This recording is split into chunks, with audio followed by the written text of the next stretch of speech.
Mosque should be allowed to be built near Ground Zero. That's what we asked on our web poll on myfoxdc.com. Look at these results here.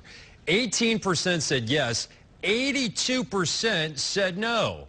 However, I went out tonight and found there's definitely a disconnect between what people will say online and those who are willing to talk face to face. I think they should put it up because I think it speaks volumes about what America is about, which is freedom to practice the religion you want.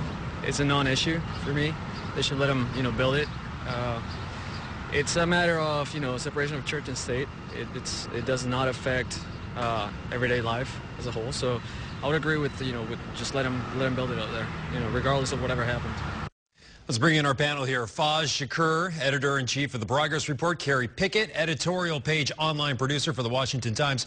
Kerry, I'm going to start with you. What am I missing here? Not one person willing to speak against the mosque at Ground Zero. Well, you have to remember here, President Obama pretty much did the same thing in his own way.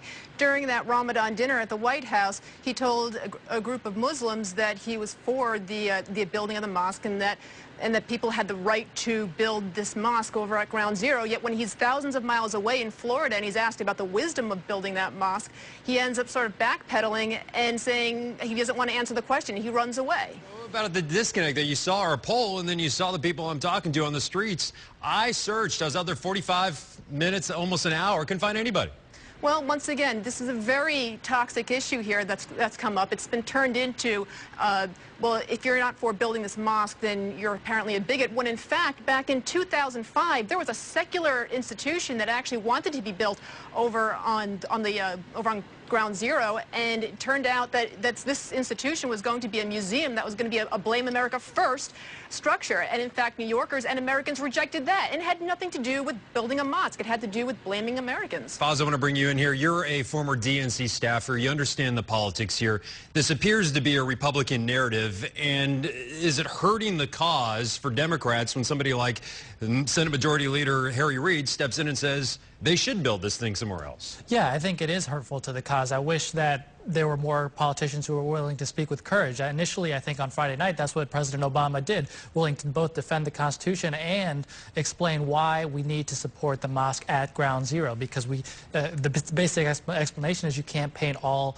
Muslims with the broad brush and say that they're all responsible for 9/11. But you can't blame the victims here either for having such emotion, can you? No, of course there's emotions, but that's what the role of leaders is, that you have to explain to them why we stand for these values, why they need to be defended, and that's what I would have hoped Harry Reid would do. I think that that's what President Obama has in his heart, but I think he needs to clarify that that is his view. And I think the more that courageous politicians are willing to take a stand on this, people want to hear that message and they want to gravitate to it, but they're not going to gravitate to it if you sound squishy and weak on it. Kerry, the Republican narrative here isn't the real narrative, which I have yet to hear somebody articulate, that there's this fear that this Muslim group is sort of sticking their thumb in the eye of the victims and the victims' families. Well, you have to remember, the imam who is behind this particular mosque, he still hasn't revealed where this funding is coming from for this $100 million mosque.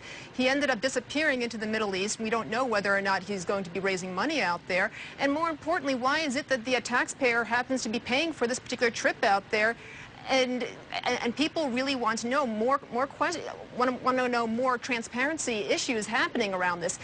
Is that a legitimate argument? Well, I think when you start from the basis that you're opposed to this mosque, you're going to find all kinds of reasons to oppose it. I think if you look at this gentleman who's out there in the Middle East, he's a goodwill ambassador on behalf of the State Department, which he has done for both the Bush administrations and the Obama administrations, trying to explain how Americans are accepting of Islam. Of course, that's a hard task right now, looking at the picture here in America, but he's actually trying to build relationships. If you look at his project there in New York, what he's trying to do is bring people of all faiths together. He's got an intercultural center.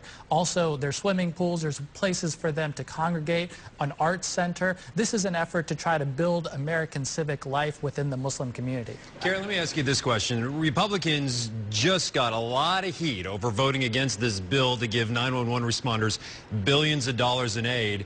Suddenly, it's almost like the table's been switched now, and they're seizing on this issue to sort of get away from all the negative press that came with that, while still maintaining the 9/11, carrying the flag here. Well, you have to remember here, that particular bill could have been passed by Democrats, but because of procedural tricks over in the House the Democrats wanted to pull, they wanted to get a supermajority instead. So let's not forget that particular detail. But if there was some real reaching out to, say, 9/11 victims here, why don't they put that $100 million towards actually helping out the first responders who are suffering? What about just, you know, and I'll throw it out to both of you guys. Our country was built on tolerance of religion. The entire reason the Pilgrims came over here was freedom of religion. Isn't there a separation of church and state in this? Well, I would just say on the Bill of Rights issue, the reason that the Bill of Rights exists is because it's there to defend our liberties when it's hard, not when it's easy. When it's easy, we can all agree there doesn't even need to exist. We all understand the right. Kerry, but when it's hard, you've got to stick up for it. And when it's, particularly when it's unpopular, that's why you've got freedom of religion. Kerry, I'll give you the last word here. You have to remember there are hundreds of mosques all over New York City, thousands of mosques all over the United States. This isn't about keeping someone's First Amendment rights away from them. This is more about transparency and finding out who exactly is behind this mosque and who is funding it, and we need to get some answers before we can actually start building it. All right, well, one thing is clear here. Both Democrats and Republicans seem to agree. President Obama stirred things up even more by wading into this in the middle of the midterm election season, that is for sure. Faz Shakur, Kerry Picket, thank you both for your time. Thank you. Thanks. Our coverage of the mosque controversy continues tomorrow on Fox 5 Morning News. We'll have more